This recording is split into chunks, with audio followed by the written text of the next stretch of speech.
Hello and welcome back to the Oscars Really Adventures YouTube channel, and welcome back to the new football season. This season I will be doing match previews before I go to the game to record the match vlogs, which will be uploaded before I go to the game. In terms of this game in particular, the first home game of the season is Bristol City versus Coventry, but it's not in the Championship, it's in the EFL Cup, a rematch of the 2022 first round of the 2022-23 season in the EFL Cup, where we smashed Coventry 4-1. I don't think that will be the same this time, but we'll see what happens. Here is today's match preview. And we will start with the latest news and transfers.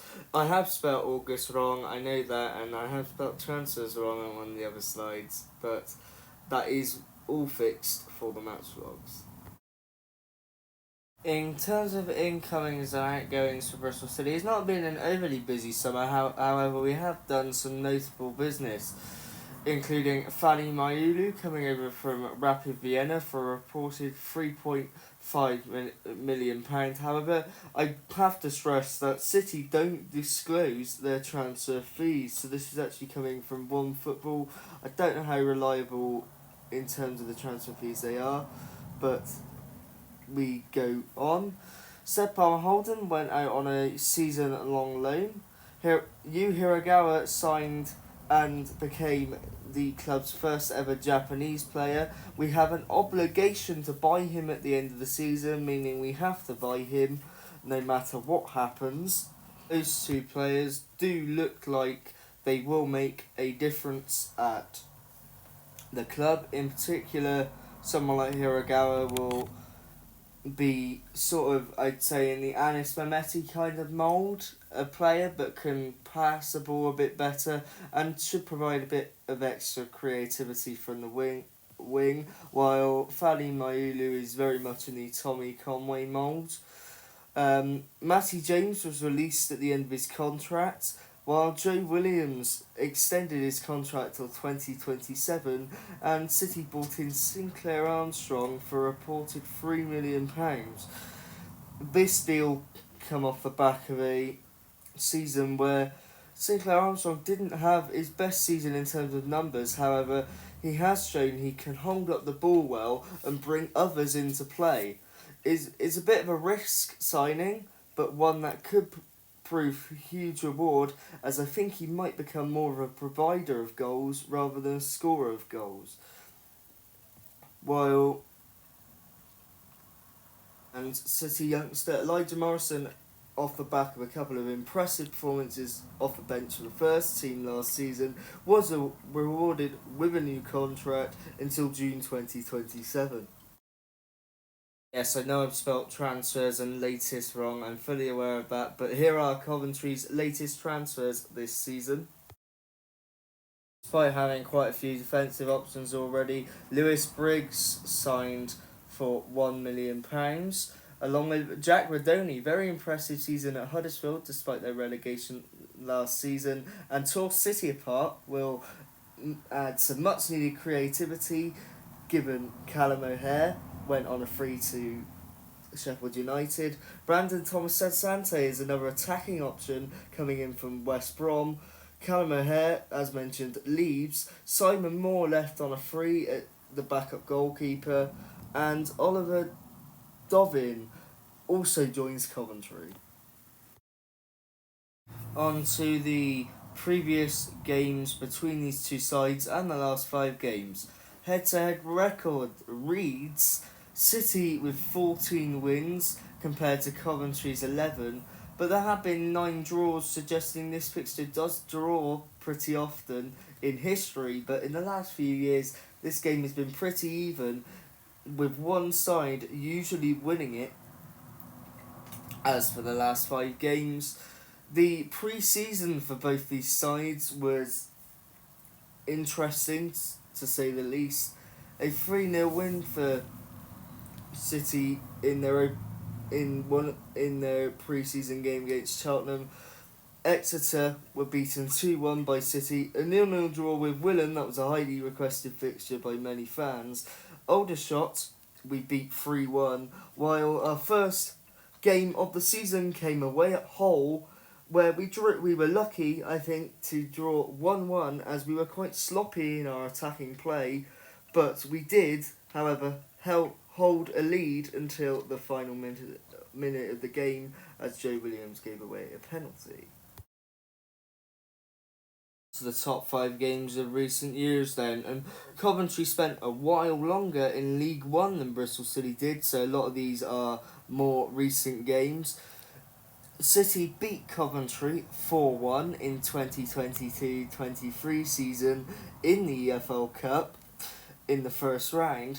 They unexpectedly smashed Coventry, with Coventry playing at Burton's Stadium because of stadium licensing issues, so that was a very unfamiliar territory for them, it has to be said, but a very unexpected score for City.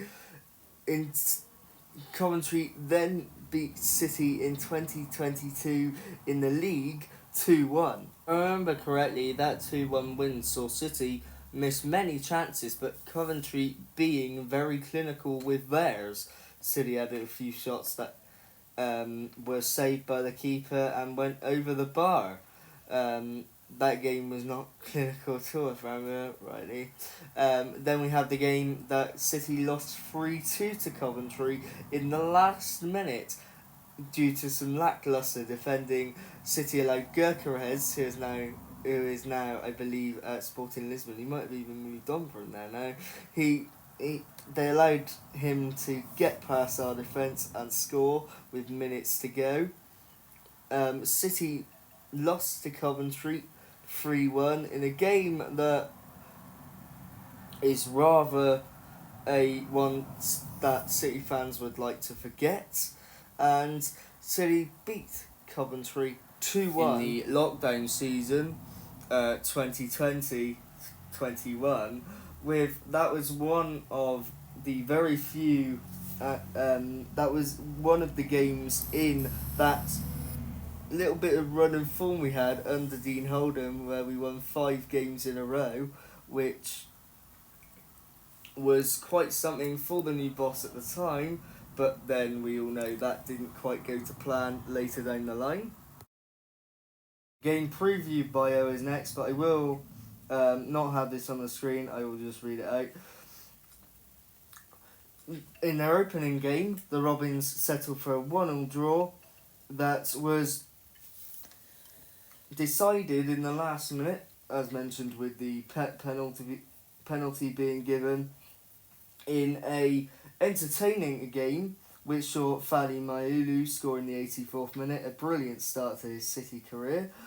And then Oscar Estupinian was the one to score the penalty in the 90th minute. Gut-wrenching for City, really, as we almost hold on for 3 points, despite not playing at our best. In terms of Coventry then, their opening day fixture was 1-0 loss against Stoke, proving with Lewis Baker's 78th minute goal being the difference between the two sides. Devastating for Coventry, that narrow loss might shake things up a bit in terms of the momentum, with City at least getting a point from the opening game.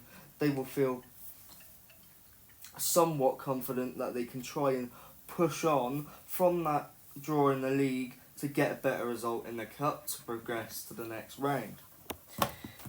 On with the transfers that I've already mentioned as well, Coventry's most recent addition, Rafael Borges from the Australian A-League, as well as a bunch of other signings, will add to their squad depth. But both sides will be looking to be competitive in this game and will want to progress to the next next round of the EFL Cup. The referee for today is James Bell. The assistant referee will be Alex James and Andrew Denilson.